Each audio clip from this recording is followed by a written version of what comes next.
Hello students, आज हम लोग देखेंगे रिलेशन से रिलेटेड प्रॉब्लम।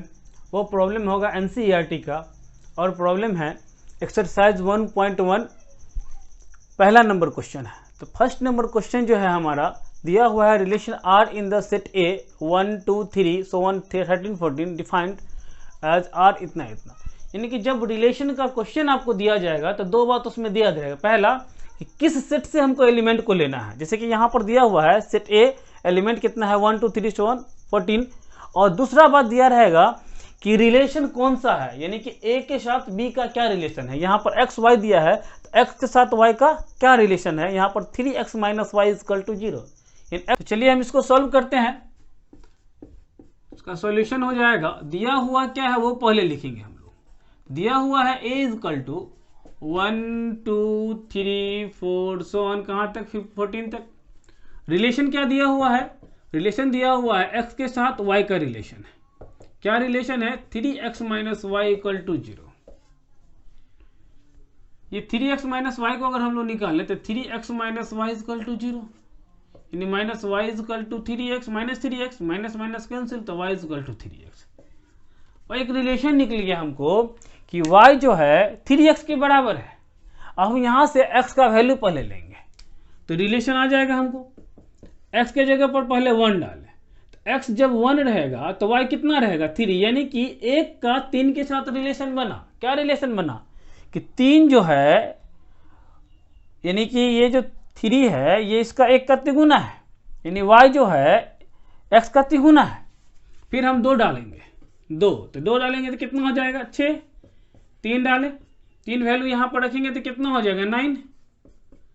यहाँ पर 4 डालेंगे तो 12, 5 डालेंगे तो 15। अब यहाँ पर ध्यान दीजिए, जब हम 5 रखें तो वैल्यू कितना आ जाएगा y का 15। क्या 15 हमारे a में है, x y का दोनों वैल्यू क्या होना चाहिए, दोनों का वैल्यू क्या होना, a का ही आना चाहिए। इसीलिए हम लोग इसको नहीं ले सकते हैं, इसको नहीं ले सकते हैं, मतलब इतना ही वैल्यू आएगा। अब हम लोग डिफिनीशन में जाते हैं। जब हम लोग पढ़े थे रिफ्लेक्सिव का डिफिनेशन, सिमेट्रिक का और ट्रांजिटिव का, तो आप लोग को याद होगा रिफ्लेक्सिव क्या कहता है, किसी भी सेट का जितना सारा एलिमेंट है, यानी कि 1 से लेकर के 14 तक जितना सभी एलिमेंट खुद के साथ खुद का रिश्ता बनाता हो। ये 1 है तो इसमें 1 1 होना चाहिए, 2 2 होना चाहिए, 3 सब होना चाहिए। 1 से 14 तक, यानी कि 1 से 14 तक डबलेट होना चाहिए। ये 1 1 2 2 3 3 4 4 क्या इसमें है, इसमें अगर एक भी नहीं रहेगा तो इसमें तो एक भी नहीं है, यानी कि 1 1 2 2 3 3 सब है, 14 14 नहीं है, फिर भी रिफ्लेक्सिव नहीं होगा।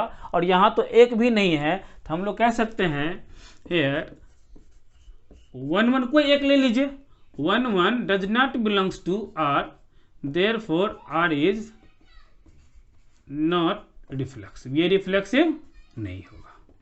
क्लियर है। अब आते हैं बात यहाँ पर, सिंस 1 3 बिलोंग कर रहा है किसमें, 1 3 बिलोंग कर रहा है रिलेशन में। सिमेट्रिक के लिए था अगर 1 का 3 के साथ रिश्ता है तो उसका उल्टा भी 3 का 1 के साथ भी होना चाहिए।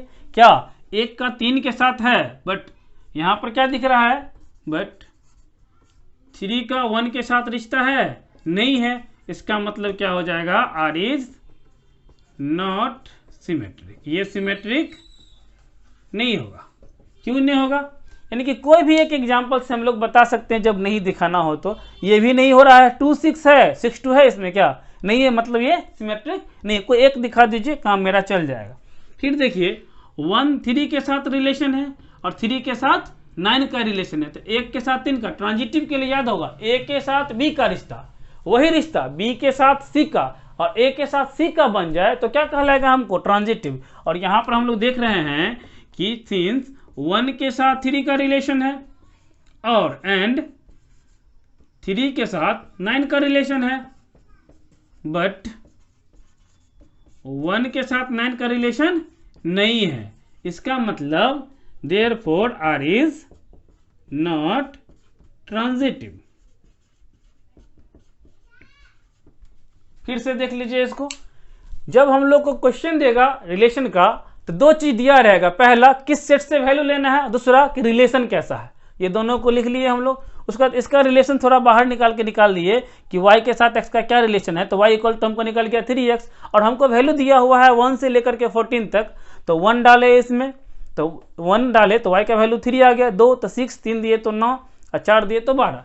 तो कहने का मतलब हमको निकला 4 तरह का एलिमेंट निकला, यानी कि 4 रिश्ता निकला, 1 के साथ 3 का, 2 के साथ 6 का, 3 के साथ 9 का। तो यहाँ पर हमको रिफ्लेक्सिव के लिए क्या है, 1 1 2 2 3 3 नहीं आने की वजह से रिफ्लेक्सिव नहीं हुआ, 1 3 है और 3 1 नहीं है, इसलिए सिमेट्रिक नहीं हुआ। ट्रांजिटिव में 1 3 है और 3 9 है, तब तो हमको ढूंढना पड़ेगा 1 9 ना, तो 1 9 तो मिला नहीं मिला, तो ये ट्रांजिटिव भी नहीं होगा। इसको लिख लीजिए। फिर नेक्स्ट क्वेश्चन हम लोग देखते हैं। नेक्स्ट क्वेश्चन क्या है कि relation R in the set N of natural number. ये सेट लिया है नेचुरल नंबर का। अब नेचुरल नंबर का सेट लिया है तो यहां पर दिया हुआ है क्या है, given n equal to set of natural number. 2 बार दिया हुआ रहता है, क्या किस सेट से लेना है, वो नेचुरल नंबर।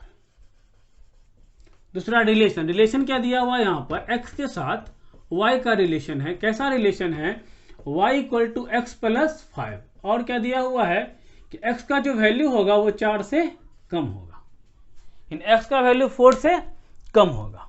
तो रिलेशन निकाल लें हम लोग। तो रिलेशन निकालते हैं तो r इक्वल टू क्या क्या आ जाएगा वो देखिए। सबसे पहले x, लेकिन यहाँ पर एक कंडीशन दे रखा है कि x का वैल्यू 4 से कम लेना है, x का वैल्यू 4 से कम, और नेचुरल नंबर है तो 4 से कम नेचुरल नंबर क्या आएगा, 1 2 3, यानी x का वैल्यू 3 ही वैल्यू होगा, वो क्या होगा 1। जब हम लोग 1 लेंगे तो y का वैल्यू कितना आ जाएगा, 6 आ जाएगा। जब हम लोग 2 लेंगे तो y का वैल्यू कितना आ जाएगा, 7 आ जाएगा।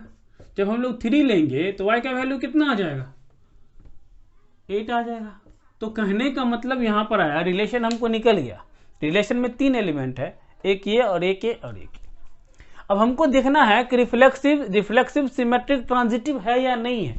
तो इसमें 1 1 2 2 3 3 4 4 सो ऑन इन्फिनिटी है ना, सो ऑन n टर्म तक है। तो n टर्म तक है तो उतना क्या, एक भी नहीं है। ये अगर एक भी बच जाता है तो ये रिफ्लेक्सिव नहीं होता, और यहाँ तो एक टर्म भी नहीं है। तो कहने का मतलब लिखेंगे सिंस 1 1, कोई एक ले लेंगे, या यहाँ पर उसमें 1 1 लिखे तो यहाँ पर ले लेते हैं।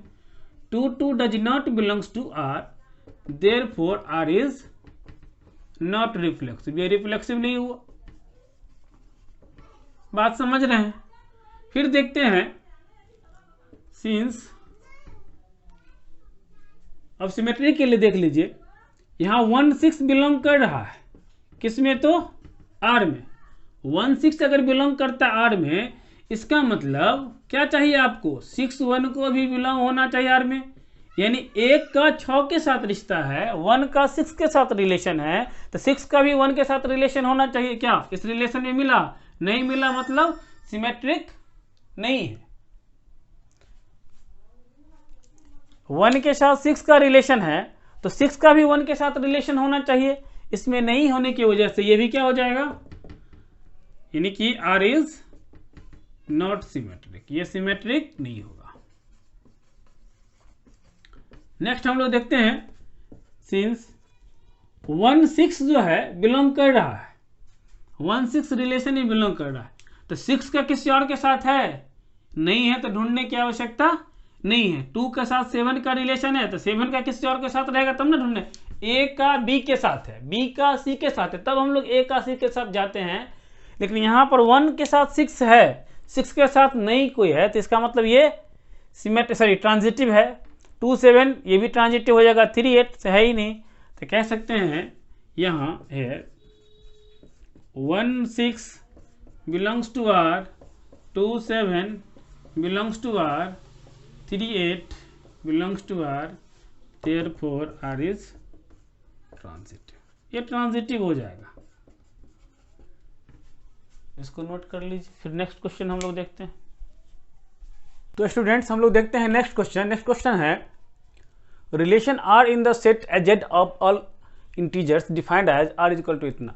यानी कि यहाँ पर हमको दिया क्या हुआ है वो लिखेंगे पहले। गिवन सेट है यहाँ पर Z किस चीज का सेट है, इंटीजर्स का, सेट ऑफ इंटीजर्स, और यहाँ पर रिलेशन दिया हुआ है एक्स वाई, एक्स के साथ वाई का रिलेशन है। कैसा रिलेशन है कि एक्स में से वाई जाएगा तो वो हो जाएगा इंटीजर। तो ध्यान देंगे यहाँ पर अगर हम लोग रिलेशन फाइंड करें तो इसका रिलेशन का जो एलिमेंट होगा बहुत ज़्यादा हो जाएगा। तो हम लोग क्या करेंगे, ऐसे कंडीशन में अलग अलग निकालेंगे। उसका निकालने का तरीका इस क्वेश्चन को देख लीजिए, यही क्वेश्चन का जो तरीका होगा सब में हम लोग अप्लाई करेंगे। तो सबसे पहले रिफ्लेक्सिव के लिए, फॉर रिफ्लेक्सिव के लिए क्या होता है, एक एलिमेंट लेते हैं और वो खुद से खुद का क्या होता है, रिलेशन बनाता है। तो सेट जेड में, यानी कि जेड सेट में जितना सारा एलिमेंट होगा सब खुद के साथ खुद का रिश्ता बनाता होगा, तो क्या कहलाएगा, वो रिफ्लेक्सिव कहलाएगा। इसलिए हम लोग मान लेते हैं, कोई सा एक एलिमेंट मान लेते हैं, वो एलिमेंट हमारा ए होगा और ए जो आएगा वो किससे आएगा, जेड से आएगा। तो ए बिलोंग्स टू जेड, यानी कि ए कोई जेड का एलिमेंट है, कोई भी टोटल मतलब कोई इंटीजर है ए। और हम कहते हैं, मान लेते हैं अगर इफ ए रिलेटेड टू ए, यानी ए का रिश्ता ए के साथ है, अगर मान लेते हैं अगर ए का रिश्ता ए का साथ है, इसका मतलब क्या हो जाएगा, ए का रिश्ता ए के साथ है तो ए माइनस ए इंटीजर होना चाहिए। तो ए माइनस ए कितना है, 0। तो ए में से ए जाएगा तो 0, क्या 0 इंटीजर है, बिल्कुल है। तो हम लोग कह सकते हैं 0 इज एन इंटीजर्स। अगर 0 इंटीजर है इसका मतलब क्या हुआ, जितना सारा इंटीजर्स में वैल्यू है सब खुद के साथ खुद का रिश्ता बना रहे हैं। अगर हम 1 लेंगे तो 1 - 1 इक्वल टू 0, डेट मीन्स 1 के साथ रिश्ता बना रहा है, क्या चीज का, तो इंटीजर का। इसलिए हम लोग कह सकते हैं R इज रिफ्लेक्सिव। सेकेंड फिर हम लोग देखते हैं, इसमें सेकेंड हमारा है, सेकेंड हम लोग फिर देखते हैं सिमेट्रिक। सिमेट्रिक जो हमारा होगा, सिमेट्रिक के लिए क्या होगा, 2 एलिमेंट चाहिए। इन ए के साथ बी का है, फिर हमको बी के साथ ए देखना पड़ेगा। तो यहां पर मान लेते हैं ए और बी 2 वैल्यू है। वो कौन सा वैल्यू है, जो इंटीजर्स आया हुआ है, कोई सा इंटीजर्स हो सकता है। मान लेते हैं अगर ए का रिलेशन किसके साथ है, बी के साथ है। अगर ए का रिलेशन बी के साथ है, इसका मतलब a minus B is an integers. अगर a का रिश्ता b के साथ है तो a माइनस बी क्या होगा, इंटीजर होगा। क्या ऐसा हो सकता है कि b माइनस ए भी इंटीजर हो, बिल्कुल हो सकता है, इज एन इंटीजर। अगर b माइनस a अगर इंटीजर है, मतलब b का रिश्ता भी a के साथ वही है। एग्जाम्पल के तौर पर देखिए कि a का रिश्ता 2 के साथ है, क्या रिश्ता है कि 1 - 2 इक्वल टू -1, -1 क्या है, इंटीजर है। तो 2 का रिश्ता 1 के साथ बने, क्या बनेगा, 2 - 1, ये भी 1, तो 1 भी तो इंटीजर है। तो कहने का मतलब ये हुआ कि कोई इंटीजर्स अगर a के साथ b का रिश्ता बनाना, यानी कि a भी a के साथ b का रिश्ता बना रहा हो, तो b के साथ भी a का रिश्ता बनाएगा। इसका मतलब क्या हो जाएगा, R जो है हमारा, R इज सिमेट्रिक। R क्या हो गया, सिमेट्रिक होगा। इसी तरह से हम लोग देखते हैं ट्रांजिटिव को।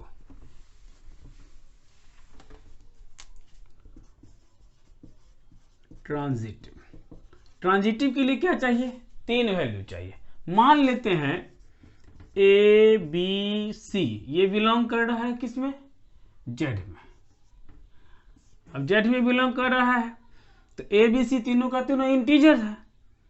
तो मान लेते हैं ए का रिश्ता बी के साथ है और एवं बी का रिश्ता किसके साथ है, सी के साथ है।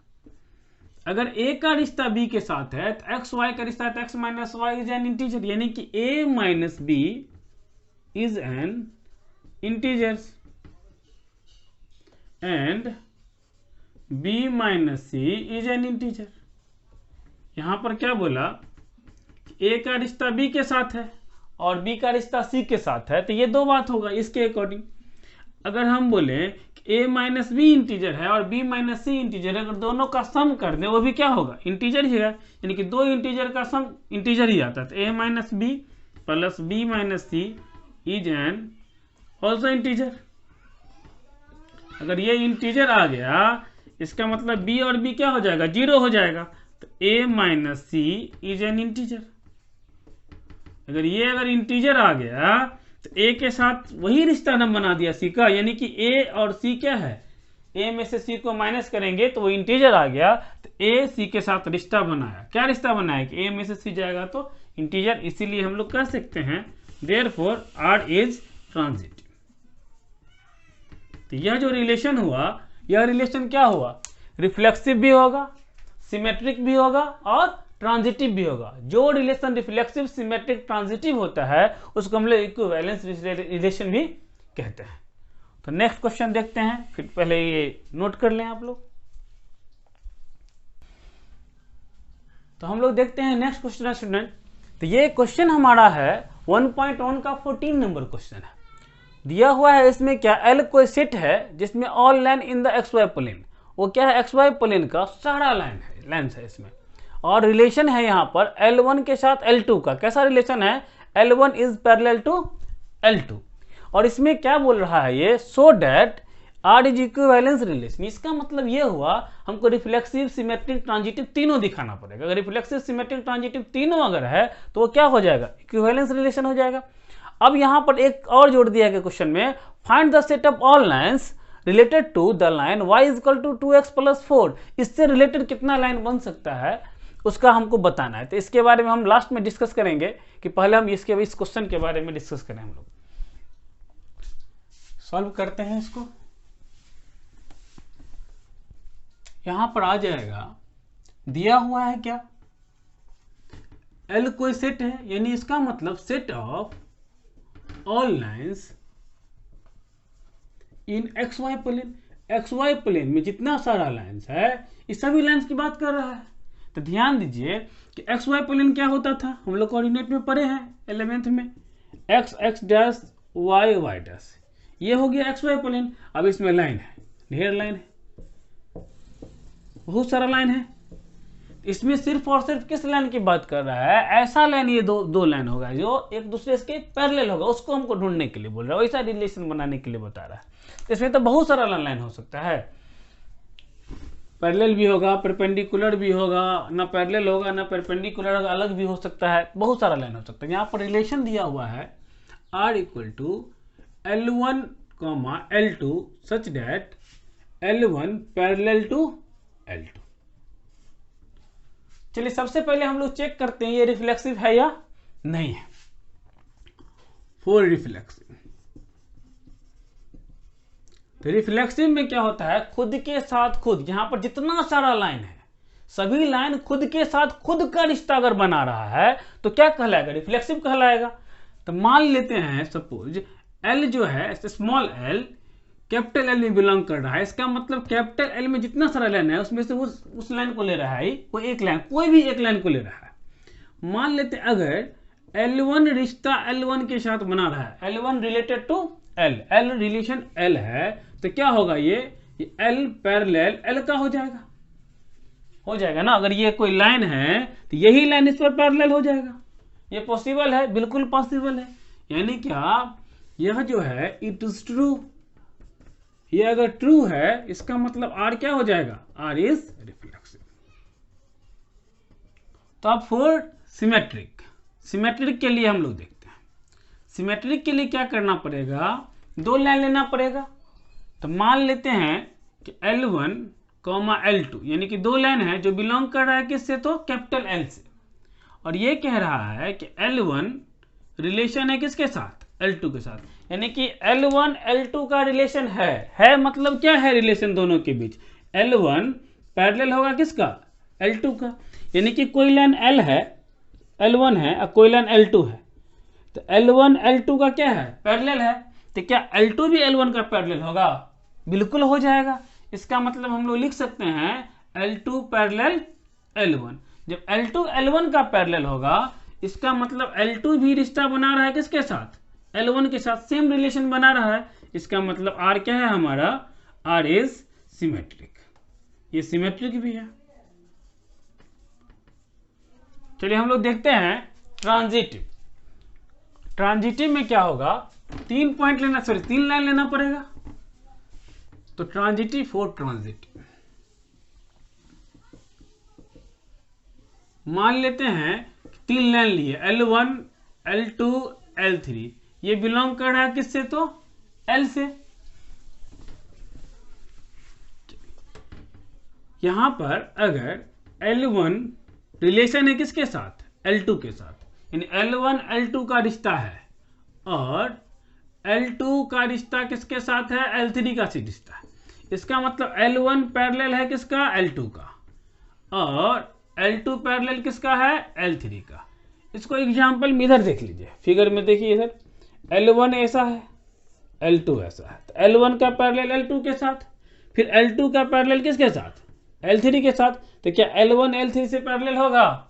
बिल्कुल हो जाएगा। तो कह सकते हैं यहाँ पर L1 पैरेलल L3। जब L1 का पैरेलल किसके साथ हो गया? L3 के साथ हो गया, तो सेम रिलेशन ने बना लिया, यानी L1 रिश्ता बना रहा है किसके साथ? L3 के साथ। तो हम लोग कह सकते हैं कि R जो है यहाँ पे ट्रांजिटिव है। ये क्या हुआ? ये रिफ्लेक्सिव भी हुआ, सिमेट्रिक भी हुआ और ट्रांजिटिव भी हुआ। तो हम लोग कह सकते हैं hence R is equivalence relation. क्यों हुआ? क्योंकि यहां पर R जो है रिफ्लेक्सिव भी है, सिमेट्रिक भी है और ट्रांजिटिव भी है। इसको नोट कर लीजिए। तो क्वेश्चन में हम जब देखे थे तो क्वेश्चन में एक और क्वेश्चन जोड़ दिया गया था, find the set of all lines related to the line y equal to 2x plus 4। अब y equal to 2x plus 4 का अगर हम लोग ग्राफ देखें तो कुछ इस तरह से होगा। ये मान लीजिए x है, ये x डैश है, ये y है और ये y डैश है। अगर हम 0 लेते हैं तो y का वैल्यू 4 हो जाएगा, यानी यहाँ पर होगा। अगर हम y का वैल्यू 0 लेते हैं तो ये हो जाएगा आपको -2, यहाँ हो जाएगा। तो लाइन कुछ इस तरह से होगा, ये लाइन हमको आएगा इसका। अब कह रहा है यहाँ पर find the set of all lines related to the line. तो ये लाइन क्या है? किसका रिश्ता बता रहा है? ये जो पैरेलल होगा, तो ये लाइन के पैरेलल का जो सेट होगा वो कितना होगा? इसके पैरेलल ये लाइन होगा, सॉरी ये ऐसा इस तरह का होगा कुछ, इसके पैरेलल ये लाइन, मतलब इस तरह से कितना इनफिनाइट लाइन होगा, इधर भी इनफिनाइट लाइन होगा। तो उसका कहता है बताइए all lines related to the line इतना, उसका सेट बताइए। तो उसका सेट हम लोग जानते हैं क्या होता है, जितना अगर ये है y equal to 2x plus मान लीजिए 4 ऐसा है, 2 कर देंगे तो इसी के पैरेलल आ जाएगा, 1 कर देंगे तो इसी के पैरेलल आएगा, 3 कर देंगे इसी के पैरेलल आएगा, 5 कर देंगे इसी के पैरेलल आएगा। यानी कि बदली क्या होगा? सिर्फ यहाँ का जो कांस्टेंट है वो बदली होगा। दैट मीन्स हम मान लिए कि वो वेरिएबल c है और c बिलोंग कर रहा है किस में? रियल नंबर में। ठीक है, तो ये हमारा क्या हो गया? इसका आंसर हो गया। चलिए हम लोग नेक्स्ट क्वेश्चन लेते हैं। उसी तरह का क्वेश्चन है, सेम क्वेश्चन है, बस यहाँ पर चेंजिंग है क्या कि L1 पैरेलल था, वहां पर L2, यहाँ पर है L1 परपेंडिकुलर L2। तो कहता है test which is equivalence relation. क्या ये इक्विवेलेंस रिलेशन है? व्हिच इज एन गिवन, यहां दिया हुआ है क्या L equal to set of all lines in XY plane, और रिलेशन है L1 का L2 के साथ। क्या रिलेशन है कि L1 परपेंडिकुलर L2 है। चलिए हम लोग इसको सॉल्व करते हैं। पहला रिफ्लेक्सिव के लिए, खुद के साथ खुद का रिश्ता बनाए वो क्या कहलाता है? रिफ्लेक्सिव कहलाता है। ऑल लाइन्स खुद के साथ खुद का बना रहा है कि ना, उसके लिए हमको क्या लेना पड़ेगा? मान लेते कोई L ले लिए, एक लाइन लिए, कोई भी ये लाइन, वो कैपिटल L में बिलोंग कर रहा है। मान लेते हैं अगर L के साथ रिश्ता L का है, माना है हमने, अगर L के साथ L का रिश्ता है तो क्या हो जाएगा कि L परपेंडिकुलर L पे हो जाएगा। मान लेते हैं कि L का रिश्ता L के साथ बनता है। L का रिश्ता जब L के साथ बनेगा, इसका मतलब L L पर परपेंडिकुलर होगा। जब L L पर परपेंडिकुलर होगा, ये पॉसिबल है? नहीं पॉसिबल है। ये लाइन मान लीजिए ये खुद पर ही ये खड़ा होकर ये परपेंडिकुलर हो जाए, ये पॉसिबल नहीं है। इसका मतलब पॉसिबल नहीं हो सकता है, तो हम लोग लिख सकते हैं इट इज फॉल्स। ये फॉल्स है। क्यों फॉल्स है भाई? Because no straight line is perpendicular to perpendicular to itself, ये खुद पर परपेंडिकुलर नहीं हो सकता। जब नहीं हो सकता मतलब ये एल के साथ एल का रिश्ता नहीं बनेगा, यानी क्या, आर इज नॉट रिफ्लेक्सिव, ये रिफ्लेक्सिव नहीं होगा। इसको नोट कर लीजिए। तो नेक्स्ट हम लोग देखते हैं सिमेट्रिक। सिमेट्रिक में क्या होगा, दो वैल्यू लेंगे, यानी क्या, दो लाइन लेंगे, एक लाइन होगा L1, एक लाइन होगा L2। ये बिलोंग करेगा किससे, तो सॉरी ये बिलोंग करेगा किससे, तो कैपिटल L से। मान लिए अगर L1 का रिलेशन L2 के साथ है, इसका मतलब क्या हुआ कि एक लाइन दूसरे लाइन के साथ रिश्ता रिलेशन बना रहा है। और यहाँ पर क्या रिलेशन है कि L1 परपेंडिकुलर किस पर होगा, L2 पर होगा, और L2 परपेंडिकुलर क्या L1 पर हो सकता है, बिल्कुल हो सकता है। यहाँ देखिए ये लाइन L1 परपेंडिकुलर किस पर, L2 पर, तो क्या L2 भी L1 पर परपेंडिकुलर है, बिल्कुल है। इसका मतलब जो L1 L2 के साथ रिश्ता बना रहा था, सेम रिलेशन L2 L1 के साथ बना रहा है। तो L2 का रिलेशन किसके साथ बना रहा है, L1 के साथ बना रहा है। इसका मतलब R जो है क्या है, सिमेट्रिक है। R क्या है, सिमेट्रिक है। क्लियर है, इसको नोट कर लीजिए। नेक्स्ट है ट्रांजिटिव। चलिए हम लोग देखते हैं अब ट्रांजिटिव। ट्रांजिटिव में क्या होगा कि तीन लाइन लेंगे, तो मान लेते हैं तीन लाइन लिए L1, L2, L3। ये किससे लेंगे, कैपिटल L से लेंगे। यहां पर क्या होगा कि L1 का रिलेशन L2 के साथ है और एंड L2 का रिलेशन L3 के साथ है। तो L1 का जब रिलेशन L2 के साथ है, इसका मतलब L1 परपेंडिकुलर होगा किसके, L2 से, और L2 परपेंडिकुलर किससे होगा, L3 से। यहां ध्यान दीजिए L1 एक लाइन है जो परपेंडिकुलर किस पर है, L2 पर है। L2 फिर परपेंडिकुलर किस पर है, L3 पर है।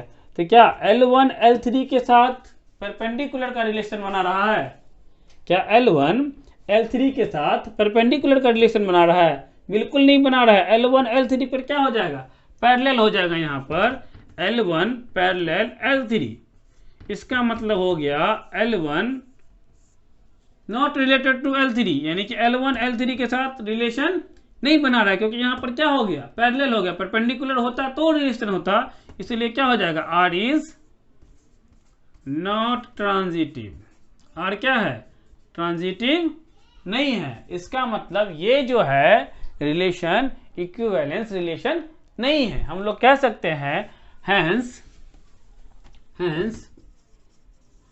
R is not equivalence relation. चलिए इसको नोट कर लीजिए। तो स्टूडेंट हमने आज 5 क्वेश्चन आप लोग को सॉल्व करवाया। इसको आप फिर से इसको सॉल्व करेंगे, इसको देख करके फिर हम लोग देखेंगे नेक्स्ट क्लास में नेक्स्ट क्वेश्चन। आज के लिए इतना ही, थैंक यू।